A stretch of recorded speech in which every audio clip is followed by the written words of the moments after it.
শাক দিয়ে আর কতই বা মাছ ঢাকা যায় বলুন? একটা মানুষের মৃত্যুর খবর শোনার সাথে সাথে তার পাওনা টাকা নিয়ে পোস্ট শেয়ার, এটা কি আসলেই এত অল্প স্বল্প একটা বিষয়?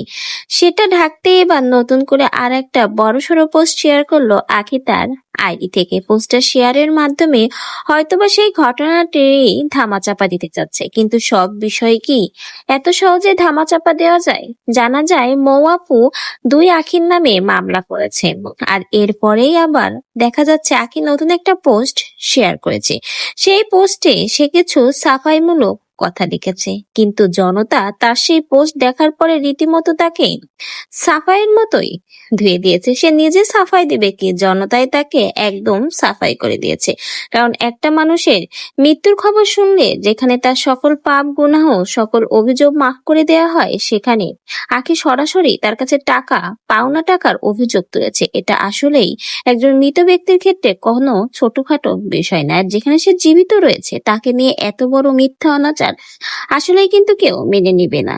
তো আখির পোস্টটা দেখে কেউ কিন্তু খুব ভালোভাবে রিয়াক্ট করেনি, বলতে গেলে সবাই আখিকে ধুয়ে দিয়েছে। তো আসুন আখি তার পোস্টে কি লিখেছে সেটা পড়ে নিই। আমাকে অনেকেই বলতেছে আমি ভিউ ব্যবসা করার জন্য মৌ আপুকে নিয়ে মৃত্যুর খবর পোস্ট করেছি। আমার যদি বিন্দুমাত্র ইচ্ছে থাকতো ভিউ কামানোর, তাহলে আমি পোস্ট রেখে অনেক অনেক ভিউ হতো, অনেক ডলার আসতো। আমি রাতে দেখি অনেক পেজ থেকে তার মৃত্যুর খবর পোস্ট করেছে, তারপরেই আমিও পোস্ট করি।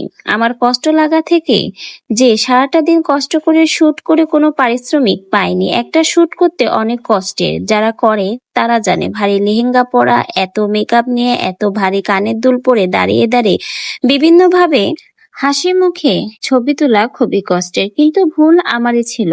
কারণ পেমেন্টের বিষয়টা ক্লিয়ার করে তেমন ভাবে কথা হয়নি, দেখে যে কাজের পারিশ্রমিক দিবে না, এটা আমি একদমই বুঝতে পারিনি। আমার বোঝার ভুল ছিল। মৌ আপু সবাইকে দিয়ে যে ফ্রি কাজ করায় আমি জানতাম না। যদি জানতাম তাহলে এই ভুল আমার হতো না। কারণ অনেক আপুদের সাথে কাজ করেছি, পেমেন্ট নিয়ে কথা বলা না হলেও কাজ শেষে তারা একটা পারিশ্রমিক দিয়ে